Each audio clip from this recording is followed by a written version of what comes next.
This message is intended as a reminder that we are not licensed professionals, not psychiatrists or psychologists. If you have a serious problem, please seek professional help. The National Suicide Hotline is 1-800-273-8255. That's 1-800-273-8255. There's some damsels in the DM. Yes, queen. Tell us what's the vibe. There's some damsels in the DM. Please tell us what's the vibe. DMs, yeah we see them, yeah we read them. DMs, we don't need them, we just leave them. Please. Yeah. It's going down in the DMs. Bye. Hey. Hello. And welcome back to another episode of Damsels in the DMs. Hi, guys. How are you both? Nice to see you. Well, I have been having quite the time because Ernie, my baby dog, broke his wrist. And what was really crazy about it was, so he had to get surgery and it was super stressful. The injury happened at like 1 a.m. We had to drive to the vet hospital. And I was in Vermont at the time with my family, and the nearest vet hospital was an hour away. They told us it would be a 6-hour wait when we got there. But I have never felt like such a maternal instinct in my life that there was like nothing that was going to stop me. Cause like when he got hurt, it was the worst noise I have ever heard from a dog, like an absolute shriek. And like he could not put any weight on his paw.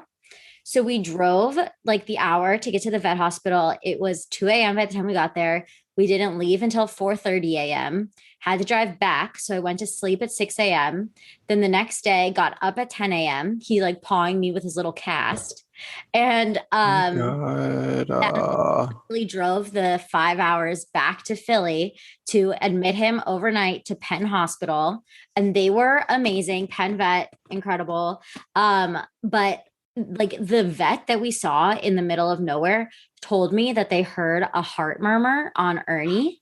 And like, besides me already freaking out about the fact that he had to get surgery on his wrist, I now hear that he has a heart murmur. And then, so anyway, we take him to Penn vet. They have 5 different vets at Penn vet. Listen to it. No heart murmur, but he gets surgery by the next morning. And like, they told me, okay, we're going to call you back within 2 to 3 hours when he gets it from the anesthesia. 3.5 hours later, they call me back and everything went well. He's fine. He has to be in like a crate or a pen for the next 8 weeks. So he's like really unhappy about that. He has a cone on his head for the next 2 weeks, but motherly instinct is real. Cause I like have never been the person who was like, oh, I need to have kids. Like, I've always been like more career oriented. And I've talked about this on the podcast before. I don't need to bore everybody with saying this, but like, I've always been more career oriented than like, I want the wedding dress. I want the big wedding. I want kids. But like, I don't know, for some reason this year, I was like, I really need a dog when my dog died. And, when there is like the possibility of having like your baby taken away from you, like it is scary. Like, I don't know if that's just like innate instinct that like when you love like something that's so dependent on you so much that it comes out, but like maternal instinct is real. Yeah. Oh, that's so sad. My poor nephew. You know, it's really sad. I'm glad that he got the help that he needs, but Yeah. I agree. I got really attached to, I wouldn't call him my ex, but it was someone that I was talking to for the last 2 years. And I got attached to his dogs, and I definitely have been through some scares with them. And it's weird because it does kick in when you don't feel like you have it. Because I don't feel like I have that maternal energy. Like, I need to be mothered. Exactly. I'm the baby. Yeah. Where's my mom? Which brings me to another really funny Brian moment. We should have like a label for these that are like good Brian moments. So I think I mentioned on an episode that I set up Brian's best friend with my best friend, and they now are dating and in this like very loving relationship, and it's beautiful. But now that Brian has seen these two together, I am definitely being compared to that relationship. So the other day, this man has the audacity to say to me, maybe you should do my laundry. Whoa, hell no. Where Hell no. And I was like, I'm sorry. And he was like, Alicia does Bo's laundry. Well, that is rich. Like, ain't that nice for Wow. them? Oh my goodness. Right. And I was like, really, can I do my own laundry? Like, I'm home bringing my laundry to my mom. So my I just God. wanted to say that, all my talk about maternal instinct, I still cannot take care of both myself and my boyfriend. Motherfucking Brian, he should be doing his own laundry, okay? agree This is completely. not on you. This is a bad Brian moment. It's not a good Brian Bad moment. Brian moment. Not an ideal boyfriend. But you gotta give people like the full picture of a relationship. Yeah. And he can't be that perfect. Brian's not so perfect. Concept of like these relationships. Podcasts are about real people, okay, guys. So I'm not gonna lie to you about what happens behind closed doors. This man's asking me to do his laundry. Oh man. Well, hopefully this never happens to Brian and he doesn't turn into your ex. But today we want to talk about, can you stay friends with your ex? Is it possible, or is it just a hoax? Ash, I'm curious, what about the example you gave with the dog that you grew closer with and then Separated with the owner? yeah. I kind of miss the dogs. I kind of don't really anymore. I think the attachment kind of just got cut. I miss them in the beginning, and then I'm kind of just super over this person that anything affiliated with this person, I'm kind of really just like grossed out about. Dogs were kind of old too. They were not that cute, as I recall. One was old, two were really cute puppies. I'm not going to shit on these puppies because they were super freaking cute, but very untrained. And, that just says a lot about the owner. But, I'm not going to shit talk the owner either. I definitely have tried to stay friends with my ex, and it's not going so well because oh man, I really hope he doesn't listen to this podcast. He has not lost feelings for me since we broke up. So I really don't think it's that possible to remain friends with your ex unless your ex has completely changed their sexual orientation and is just not into, women. And by staying friends, like you said that you've tried to stay friends, like you have communication with them where you're like, okay, we are explicitly friends here. Like what's the parameters around like trying to stay friends, and how do you decipher between this is now trying to stay friends or this person is trying to get back together with you? I mean, I'm not very clear. I'm just not a clear person. I feel like I'm super mixed signals, sending out all the different signals, and I'm just not clear with boundaries. So for me, it's more like the way that I act or treat the person rather than being like, we are just friends, nothing else, And I do have a very flirty personality, so I can see why it doesn't ever work in my favor to be friends with my ex, because it just comes across as I want to get back together or I have feelings or something. I need to work on that. Me and my therapist are at it. So yeah. What about you guys? I'm not like super convinced on this notion. And I say that because, okay, one, I like feel pleasant towards many of my exes. Like if I saw them, I would for sure like give them a hug. I'd ask how they're doing. But am I about to text them and ask like what's going on with them?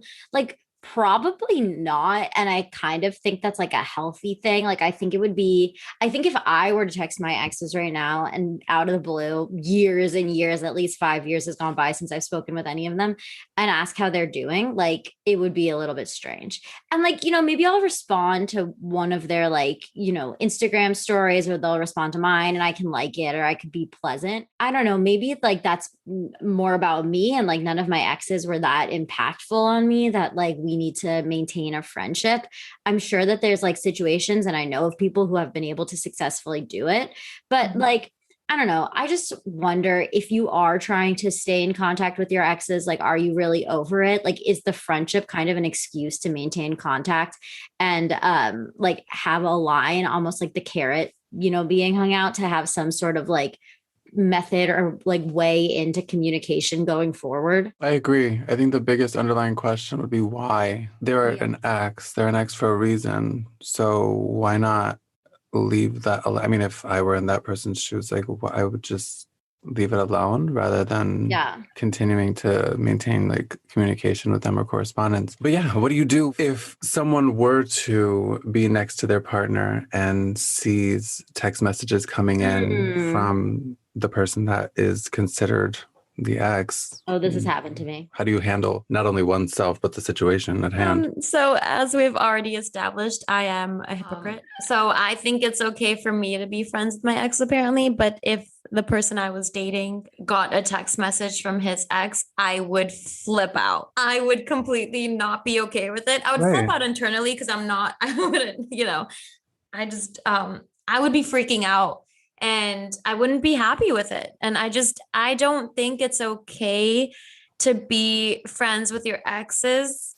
And this is the hypocrite in me speaking, but I'm single, so I can do whatever I want. But if I was in a relationship, I would cut out all of my exes because you've had that intimate relationship with someone. And the fact that they're in your life again, it's not a good sign, especially if you're dating someone else. Like there's always going to be a potential of like what if. So yeah, I think it's just messy. Super messy. Well, I have two examples for this. One with Brian's like most serious relationship other than me.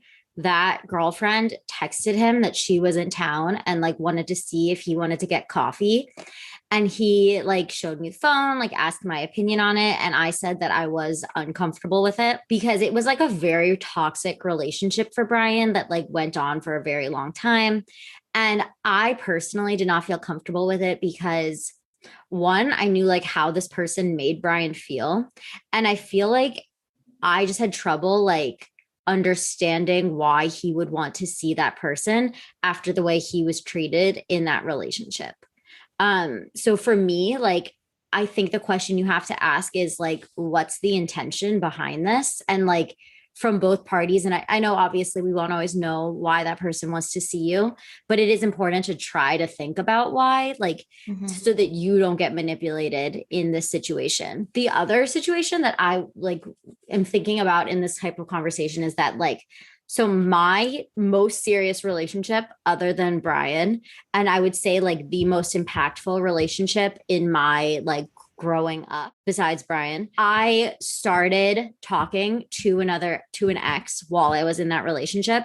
And because I was talking to that ex, it ruined that relationship. And I heavily regret doing that. And I think the reason that I started talking to that ex while I was in that relationship was because I wasn't entirely over, because remember, serial dating. So you don't like always give yourself the time to truly recover from your previous relationships, even when you enter other relationships.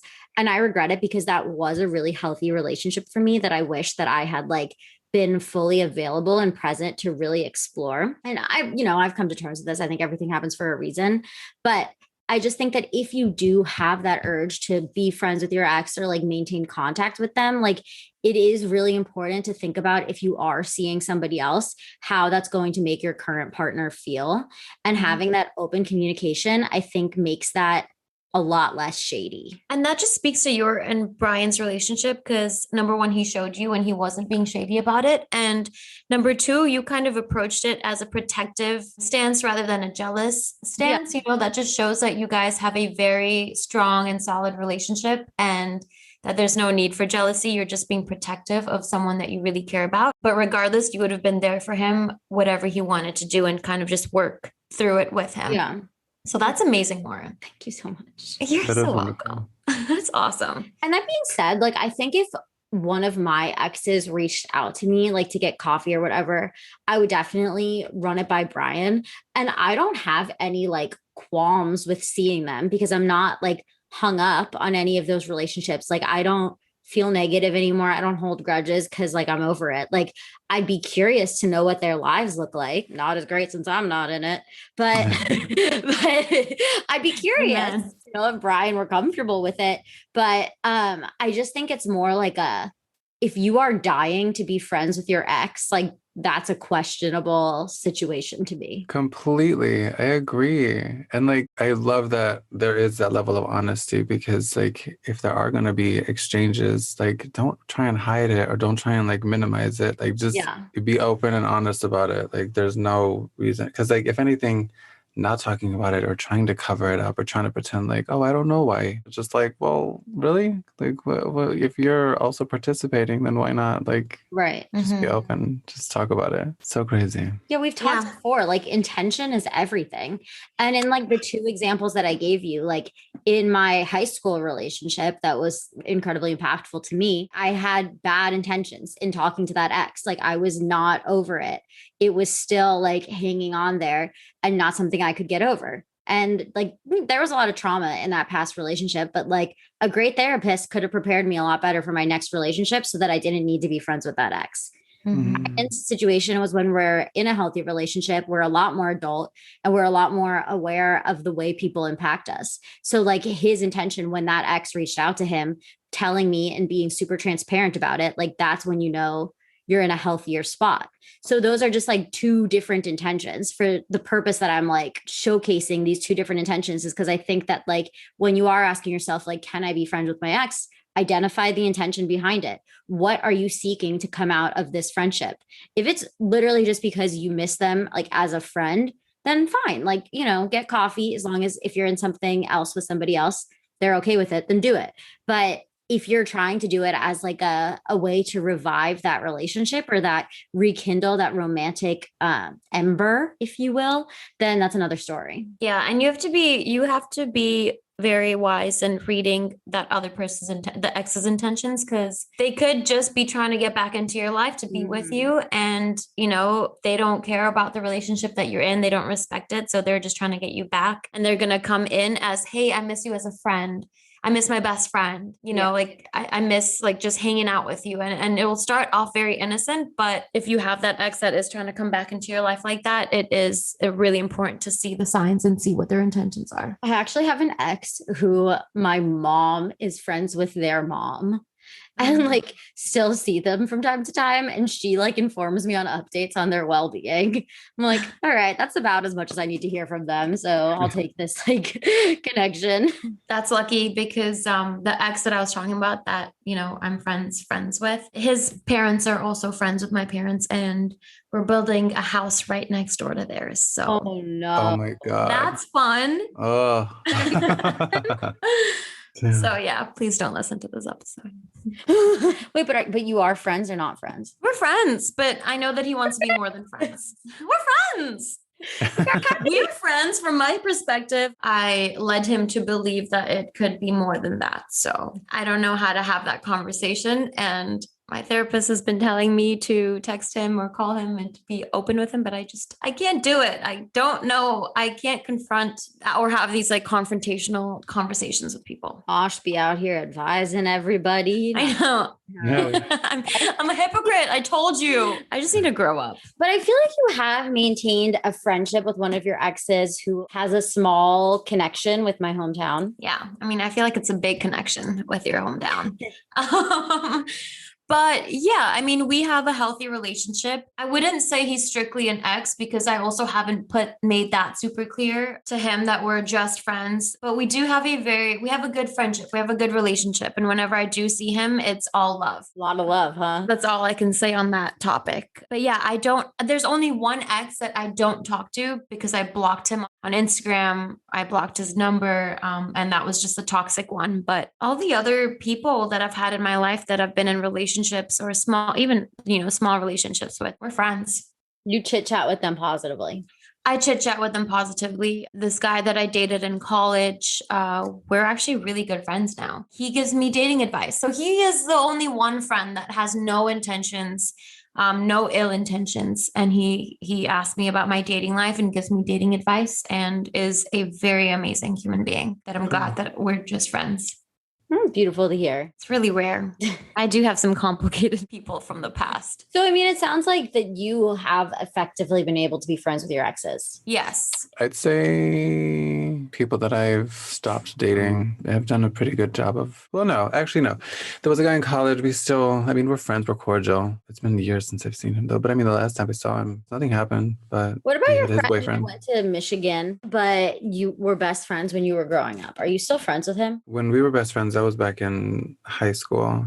And then by the time we got to college, we really didn't keep in touch very often. But then when I ran into him years later, we got back in contact, but like we didn't pick up where we left off. Even though he had apologized for like how he had left things between us, like we were cordial, but I became closer friends with his then ex at the time. I mean, again, that felt very natural and very necessary just to kind of protect myself and keep myself sane rather than wondering like, oh, could I have done this? And could the behavior have been like different? No, I think I learned early on that I can only control what I can do. And if I have come to a point of considering someone like either an ex or if I don't want to like, continue communication, then it's kind of hard for me to come back to a state of embraciveness once I've reach that level of like, okay, done. It's hard to transition from having those heightened romantic feelings into just a cordial relationship with someone where you don't care about what's happening in their life. Yeah, I cannot imagine how difficult it must be, especially for married couples who go